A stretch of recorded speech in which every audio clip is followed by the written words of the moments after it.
So yes,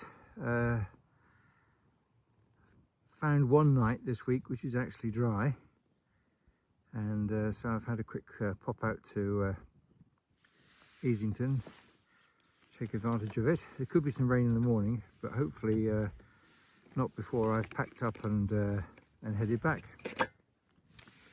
I brought my jet boiler again, but I've also got my little alcohol stove, which I thought I'd light later on when it gets a bit darker. Might be nice to relax with the flame for a change, rather than the roar of the jet boiler. So I'm going to get this going, get some water on, and then there we are, I'm getting the hang of this. I bought one little new thing which I won't try tonight, but it's this thing. It doesn't actually come with a jet boiler, but it is a jet boiler product, and it sits on the top, and it means you can put a pan or a wider mug, or if you fold these in, even a smaller mug, rather than using the proprietary thing that comes with it. So I might be tempted to try cooking some real food one night, and so I've got that, so I'm ready. I have to lug my water up again. I'm going to have to try and find somewhere where I can get water from a local river and use my filter, because these waters weigh an awful lot. If you're trying to stay below 10 kilos, adding an extra 1.5 kilos of water isn't exactly a step forward. That's on, nice and tight.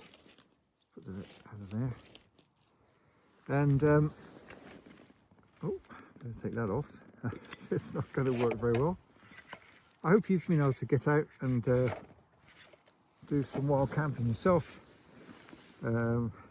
especially those of you who are perhaps only just starting like me. We've got the whole summer to look forward to, and but this summer seems to be taking an awful long time to get going. Right, that's going to make a lot of noise in a minute, so I'll just won't start that right away. There we go. What I did find finally is my orange mug. So Paul, I'll toast you in a few minutes with a cup of coffee. Seem to have got a load of crap inside it. There we go. And so I'm going to turn the jet boiler on now. I'll be back in a few minutes, because you don't want to hear it roaring away, and then we can have a chat. Okay. So 2 minutes later, that's boiled.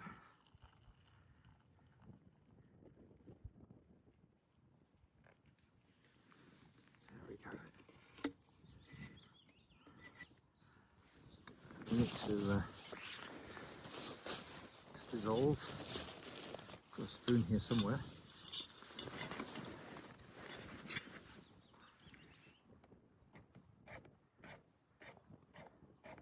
There we go.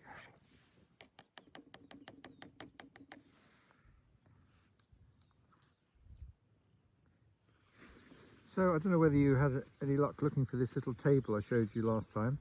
Little silver table that folds away. I've got it with me tonight. Oh, that's nice. And yeah, so I've got the Tangier alcohol stove, and I'll light that later on when it's darker. I'm up here a bit earlier tonight. It's 7:30, and about another half an hour, 3/4 of an hour before it's sunset. I went back to the company that make those self-heating meals. Well, it's not the meals actually, it's the people who make the heater, the bag heater, chemical heater. And I told them I tried two on 2 separate occasions, and both had failed. And they said, well, could you try the others and tell us if they're okay? Well, I said, well, every time I try one of those things, I'm on a camp, which means I get another cold meal, or I didn't tell them about the jet boiler trick. But they're insistent that I had to try all the others, and I had to report back and tell them how many of them were not working. So whether I'm expected to just sort of fill them all up in one go, put them out on the table out in the garden and count how many actually get hot. I only paid £9.99 for the whole lot. To be honest, I can't be bothered. I don't see why I should do market research. I offered to send them back if they paid the postage, but I've got nowhere so far with that. Never mind. I went to Tesco's on the way here because it's a bit while before I have my meal, and just in case it doesn't work again, I've got myself a nice pain au raisin. It's my favourite. So I'm just going to stop for a minute, enjoy my cake, have a look at Pendle Hill, and then I'll be back.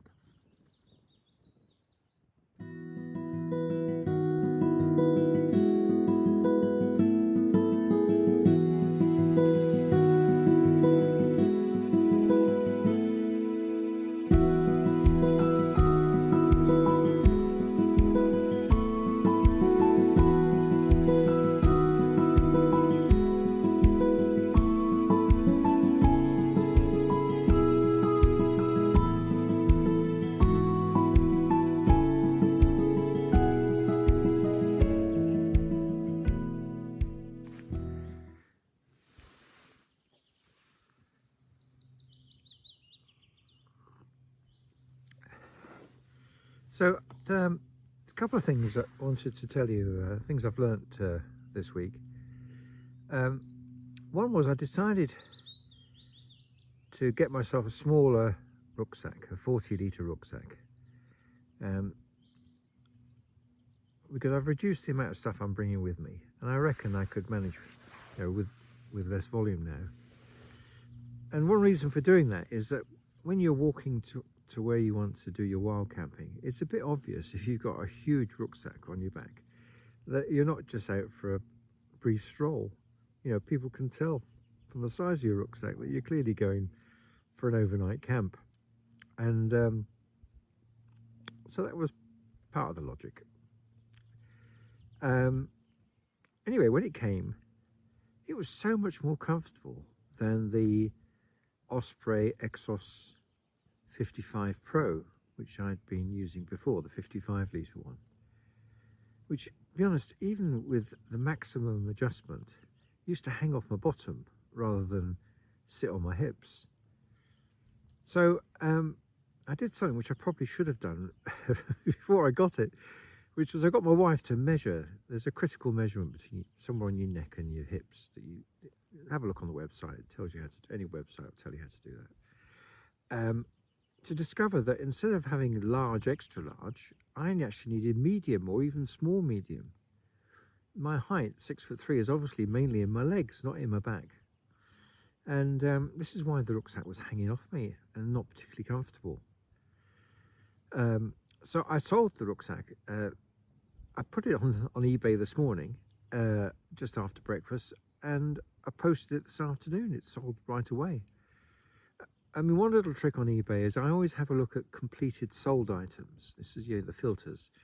So you can see what price things are going for. So you don't overprice the item. You've got to sell it at a discount to a brand new price, even if it's a relatively new piece of kit. So I take normally 20% off, and that seems to work. So it's gone, and I've now got the 40-litre one, which has a 5-litre pocket on the front. It's a roll top. I quite like that, rather than with all the straps adjusting and everything. It's like the panniers on my bike. You just roll it round, and then put clips on. So if your rucksack's hanging off your bottom because you thought you were bigger than you really are, get that measurement done and check. I may get myself another 55-litre rucksack, because there are times when I might go away in the winter, or perhaps for 2 nights, when I need more stuff. But I will get myself, I think, a roll top one rather than the Osprey. In fact, the one I've got now, there is a 60-litre version of that. And the good thing about the roll top is, of course, you can make it any size you want. You can just fold it over and press it down if you've got less stuff for that particular trip. So that was one thing I learned this week. Get yourself measured. make sure the rucksack is the right size for you. Don't assume just because you're a tall person that you need the biggest size.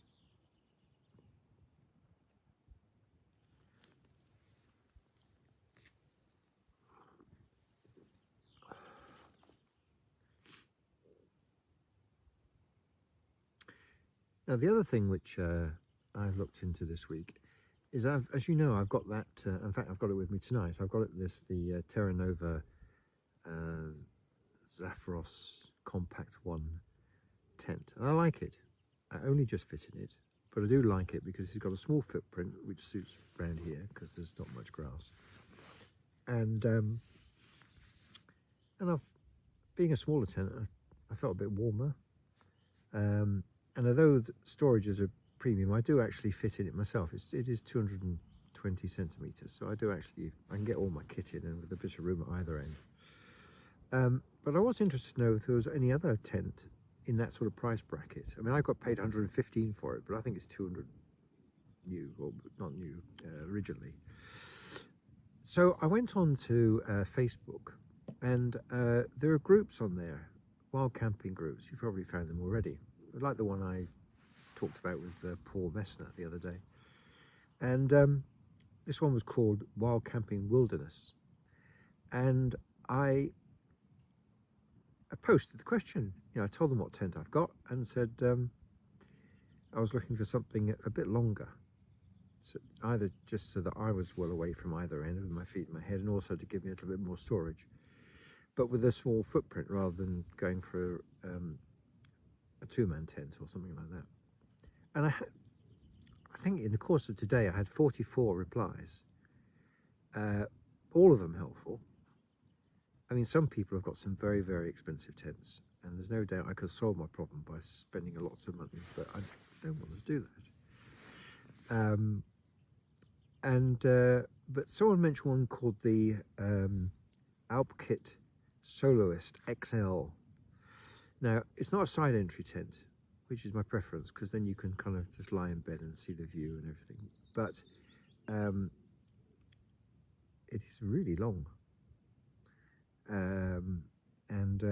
Anyway, I went on to the internet today, and Alpkit was selling off that particular tent at quite a discount, half price. So I grabbed it, and it should be coming in the next few days.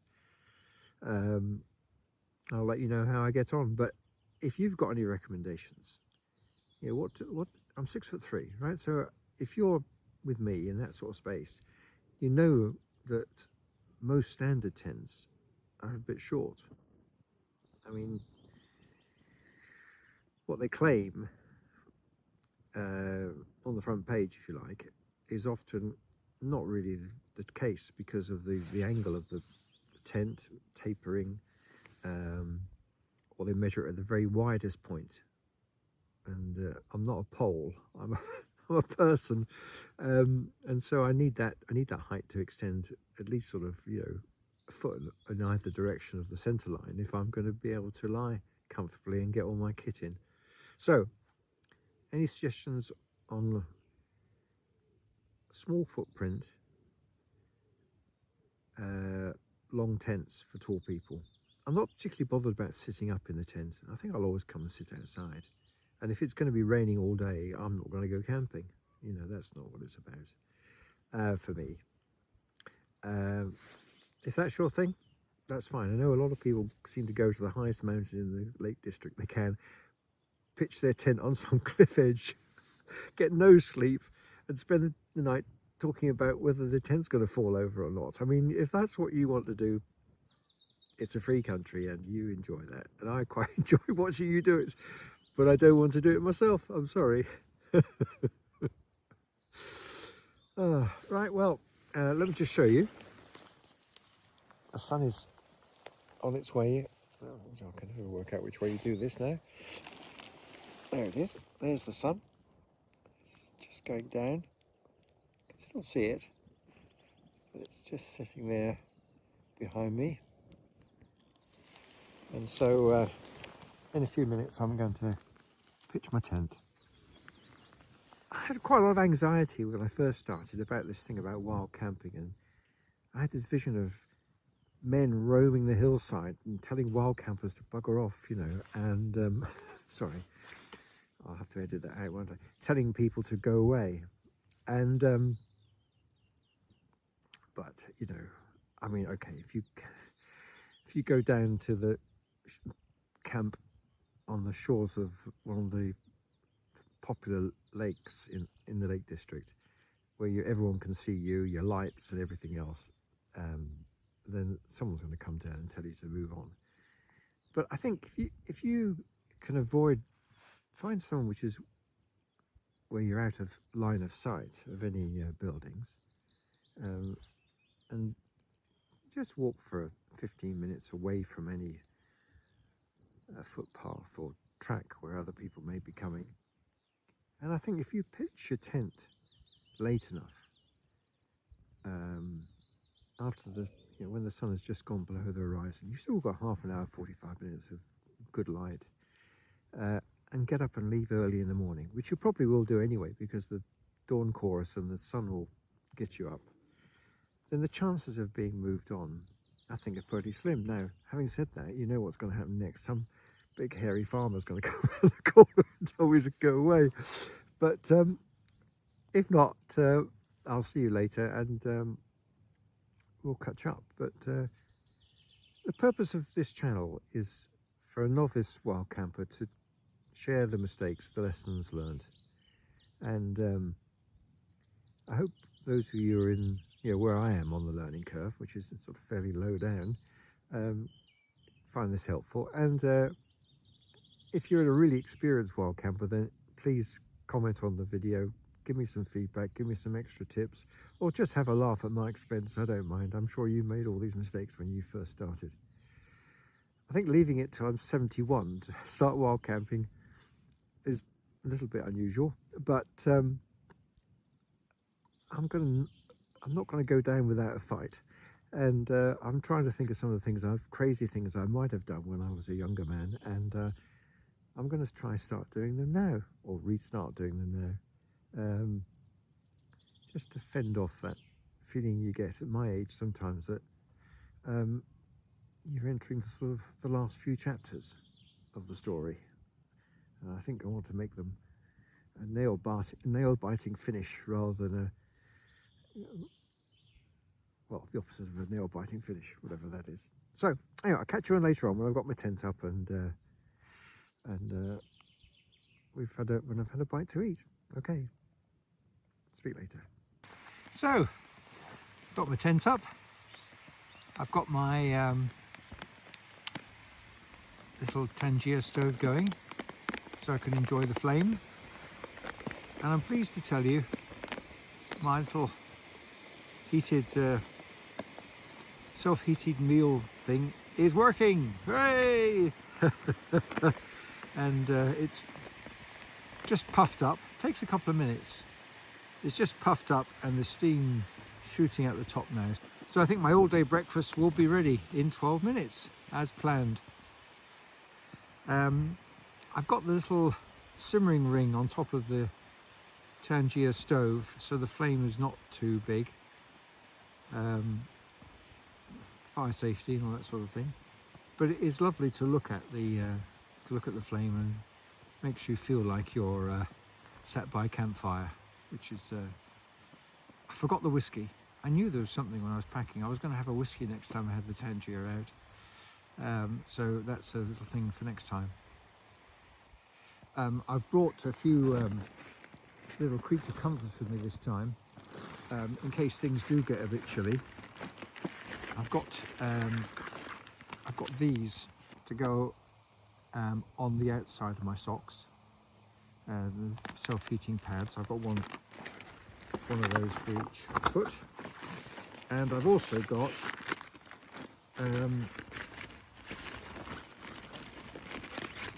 some hand warmers. So I don't know if I'm going to need them, but if I do wake up in the middle of the night and I'm shivering, then I have got a plan B to stay warm. Right, this meal is warming up, and one side benefit of these bags full of steam is that they're quite good for warming up your hands if you need to. I mean, I wear gloves a lot, but you can't do everything in gloves, can you? So that's rather nice. And of course, when you eat the meal, you can hold that in your hand as well if it's not too hot. Right, so anyway, there we go. Tent set up, everything in there is ready for me to go to sleep. It'll be about 9:30 before my meal's ready, and then I'll probably go to bed about 10. And if I can, I'm going to leave the tent open for a little while at least, so I can watch see the view from here, which is stunning. The Forest of Bowland, or the Trough of Bowland, is a beautiful place, and I'm very lucky to have it on my doorstep. So anyway, if nothing exciting happens, I'll see you in the morning.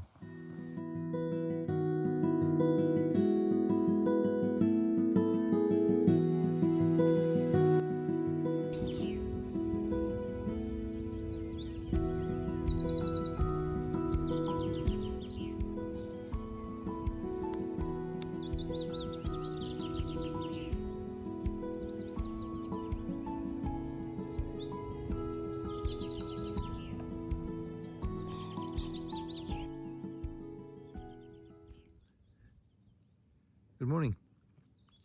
So another night, night number 5 of my solo wild camping. I slept well.